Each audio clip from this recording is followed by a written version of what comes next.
কলকাতায় প্রথম এসে আমি সরকারি কর্মরতা মহিলা হোস্টেলে দীর্ঘ 4 বছর কাটিয়েছি।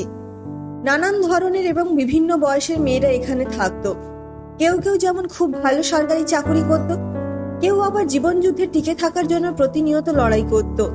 কোনো ছোট্ট একটা কাজ করেই কেউ সুখে থাকার চেষ্টা করত, আবার দীর্ঘ কর্মজীবন শেষ করেও কেউ কেউ সুখের দেখা পেত না। এই হোস্টেল জীবন নিয়ে অনায়াসে একটা উপন্যাস লেখা যায়। আমার পাশের ঘরে ছিল আশা বলে একটা মিষ্টি মেয়ে। ও কোনো ডক্টরের চেম্বারে কাজ করত, টুকটাক ফিজিওথেরাপির কাজ করত। আশার স্বভাবটা ভারী মিষ্টি ছিল। আমার সাথে ওর খুব সুন্দর বন্ধুত্ব গড়ে উঠেছিল। ওর গানের গলাটা ছিল ভারী সুন্দর, আর ওর ঠাকুর দেবতার প্রতি ভক্তি ছিল দেখার মতো। কত যে উপোস করত আমি নিজেও আজ মনে করতে পারবো না। উপোস করে লাল পাড় শাড়ি পরে পায়ে আলতা আর কয়েকটা সিটি গোল্ডের গয়না পরে ও যখন মন্দিরে যেত, ওকে দেখেই বেশ দেবী দেবী লাগতো। এই হাসি খুশি মেয়েটার মধ্যেও অনেক দুঃখ লুকিয়েছিল। এক মেঘলা দিনে আমি যখন বাড়ির জন্য মন খারাপ করে একা একাই বালিশ ভেজাচ্ছিলাম, ও এসে ছোট বোনের মতো আমার মাথায় হাত বুলিয়ে দিয়ে বলেছিল ওর গল্প। মালদার কাছে এক গ্রামে ওর বাড়ি ছিল, একটা ছোট ভাই ছিল ওর, আর ছিল আমবাগান। শরিকি ঝামেলায় ওদের বাড়ি আর বাগান হাতছাড়া হয়ে গেছিল। এক জলঝড়ের রাতে ওর বাবা মাকে মেরে ফেলেছিল ওর নিজের কাকারাই। আলমারির পেছনে লুকিয়ে 7 বছরের মেয়েটা দেখেছিল সেই ঘটনা, যা আজও ওর স্বপ্নে ঘুরে ঘুরে আসে। ছোট ভাইকে তুলে নিয়ে গিয়েছিল ওর কাকারা, ও কিছুই করতে পারেনি। পরদিন থানায় আবার ওর কাকারা বলেছিল সত্যি কথা বললে ভাইটাকেও মেরে দেবে। ও ভয় কিছুই বলতে পারেনি। এরপর ওর জায়গা হয় হোমে। ভাইকে আর দেখতে পায়নি ও কখনো। হোমেই অনেক প্রতিকূলতার মধ্যে পড়াশুনো করেও বড় হওয়ার স্বপ্ন দেখত, কিন্তু উচ্চ মাধ্যমিকের পর ওকে এই কাজটা খুঁজে দেয় হোম, আর এই হোস্টেলে পাঠিয়ে দেয়। ও খুব সহজেই সবাইকে আপন করে নিতে পারত, আর 5টা মেয়ের মতো ও বিয়ে করে নিজের সংসারের স্বপ্ন দেখত। ওর সাজগোজের মধ্যে একটা বউ বউ ভাব থাকতো, স্মৃতিটাই রাঙাতে পারতো না। পরে আমি মাঝে মাঝে ওর জন্য পাত্র চাই কলমে দাগ দিতাম, কিন্তু একটা অনাথ হোমের মেয়েকে বিয়ে করতে কেউ এগিয়ে আসতো না। ওকেও বলতাম তেমন কাউকে খুঁজে পেলে আমরা বন্ধুরা দাঁড়িয়ে ওর বিয়ে দেব। ও লাজুক হাসতো। আমাদের হোস্টেলে একটা সিকিউরিটির ছেলে ছিল মীর আলম বলে। ও যে আশাকে পছন্দ করতো আমি জানতাম, কিন্তু আশা হিন্দু বলে ও কখনো পাত্তা দেয়নি। কিছুদিন পর ছেলেটা চলে গেছিল কাজ ছেড়ে। শুনেছিলাম ও ট্যাক্সি চালাচ্ছে। হঠাৎ কয়েকদিন ধরে আশাকে খুব খুশি খুশি লাগছিল। শুনলাম অবশেষে ওর জীবনে একজন এসেছে, নাম জিতেন্দ্র সিং। ছেলেটা কোনো নার্সিংহোমে কাজ করে, হুগলিতে বাড়ি, শিখ। 2-3 মাস আশা খুব খুশিতেই ছিল। একদিন আমার সাথে পরিচয় করালো ছেলেটার।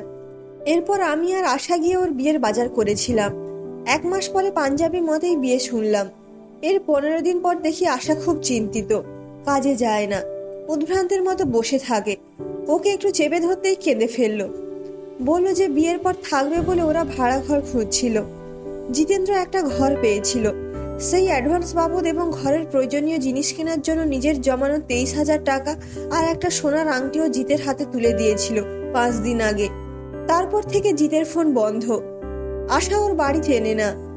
তখনও আশার মনে ক্ষীণ আশা জেগে রয়েছে যে জিত ফিরে আসবে, হয়তো অসুস্থ বা আটকে গেছে কোথাও। কিন্তু আমি বুঝে গিয়েছিলাম কি হয়েছে। ওকে নিয়ে থানায় যেতেও চেয়েছিলাম, কারণ ওই টাকাটা ও তিল তিল করে জমিয়েছিল। ওর ভালোবাসার শেষ সম্বলটুকু লুট করে ওকে নিঃস্ব করে ছুঁড়ে ফেলে চলে গেছিল ওই জিতেন্দ্র। কিন্তু আশা থানায় যায়নি। এরপর মেয়েটা নিজেকে এক কঠিন আবরণে ঢেকে ফেলেছিল। পূজা আর উপোস করতো আগের মতোই। কিছুদিন পর শুনলাম একটা নতুন ছেলে এসেছে ওর জীবনে। ওর পাশের এক অন্য ডাক্তারের চেম্বারে কাজ করে, আভাস গোয়েল। এই ছেলেটা জৈন, তাই আশা নিরামিষ খেতে শুরু করেছিল। ওর নাকি শুদ্ধিকরণ হবে বলেছিল। তবে ওই ছেলেটিও বেশি দিন টেকেনি, কাজ ছেড়ে চলে গেছিল অন্য কোথাও। এই সময় আমাদের পাশের ঘরে শান্তা রোজারিও বলে একটি মেয়ে আসে। ও একটা প্রাইভেট স্কুলে ক্লারিক্যাল জব করতো। আশার সাথে ওর ভালোই বন্ধুত্ব গড়ে ওঠে। মেয়েটা আশার এই উপোস করা পুজো দেখে বলতো, এত যে পুজো করো, তোমার ভগবান তোমায় কি দেয়? আশা বলতো, জানি না, তবু করি, এটাই মনের শান্তি।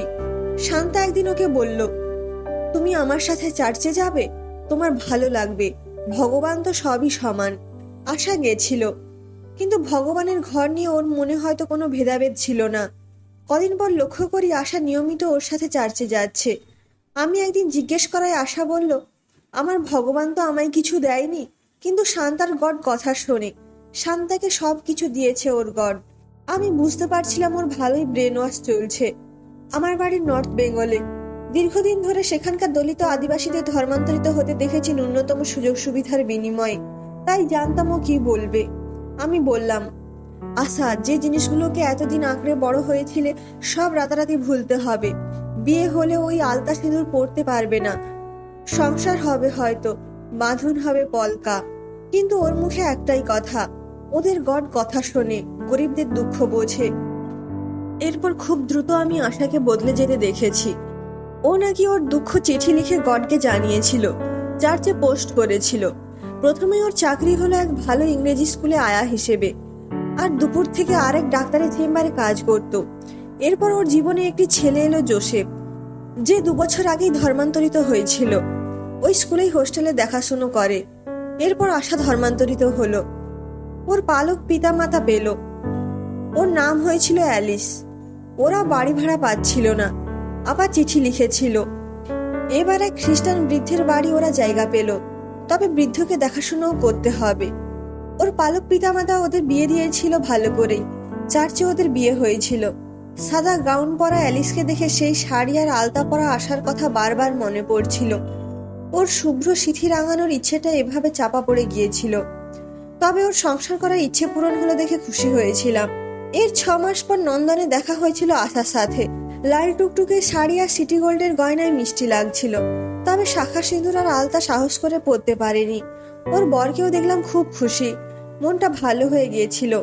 ধর্ম কি এই আনন্দের থেকে বড়? জানি না। এরপর আমার বিয়ে হয়ে গেছে। প্রায় 3 বছর পর নিউ মার্কেটে বোরখা পরা আশাকে দেখে চমকে উঠেছিলাম। আশা বলে ডাকতেই ও চমকে উঠে তাকায়, আমায় দেখে একগাল হেসে জড়িয়ে ধরে, বলে ওর নাম এখন আয়েশা। আমি অবাক। ওকে টেনে নিয়ে গেলাম পাশের এক রেস্টুরেন্টের কেবিনে। আমার চোখে হাজার প্রশ্ন। আশা বলল, প্রথম প্রথম গড আমাদের সব কথা শুনলেও যেদিন ধরা পড়লো জোসেফের লিভার ক্যান্সার, আর গডকে সাথে পাইনি। 3 মাসের মধ্যেই জোসেফ চলে গেছিল। যে বাড়িতে থাকতাম বুড়োটা ভালো ছিল না। ওর নোংরা নজর থেকে নিজেকে বাঁচাতে হোস্টেলে ফিরে গেছিলাম। জোসেফের চিকিৎসায় সর্বশান্ত হয়ে গিয়েছিলাম আগেই। এবার স্কুলের চাকরিটাও গেল। আবার চিঠি লিখলাম, কিন্তু কিছুই লাভ হলো না। এবার ওই ডাক্তারের চেম্বারের কাজটা করে কোনো রকমে দিন কাটছিল। শান্তা চলে গেছিল ততদিনে বিয়ে করে। হঠাৎ একদিন মীরের সাথে দেখা হয়েছিল রাস্তায়। ও তখন ওলা চালায়, লোন নিয়ে একটা গাড়ি কিনেছে। ও সব শুনে বলেছিল, একবার যখন ধর্ম বদলেছি আর একবার বদলালে শাখা সিঁদুর নয়, ওর নামে মেহেন্দি আর কাঁচের চুড়ি পরতে পারবো আজীবন। আমার তখন একটা নিশ্চিত আশ্রয় আর একটা শক্ত কাঁধের প্রয়োজন ছিল। 2 দিন পর ওর কথা মেনে এবার আয়েশা হলাম। এখন আমার এক ছেলে। ওকে স্কুলে দিয়ে এখানে এসেছি ঈদের বাজার করতে। আমি কথা হারিয়ে ফেলেছিলাম, কি বলবো ওকে। চলে আসার আগে একবার ওই বোরখা পরা মেয়েটার মধ্যে সেই উজ্জ্বল, চঞ্চল, লাজুক, ধর্মভীরু মেয়েটাকে খুঁজছিলাম। শিবরাত্রির উপোসের বদলে ও এখন রোজা রাখে। রথের দড়ি না টেনে ও নমাজ পড়ে। কিন্তু ও কি সত্যিই সুখী? উত্তরটা আজও পাইনি। ধর্মের গণ্ডি পেরিয়ে সুখের খোঁজেও বারবার ছুটে গেছে। কে জানে ও পেয়েছে কিনা সেই অলিক সুখের খোঁজ।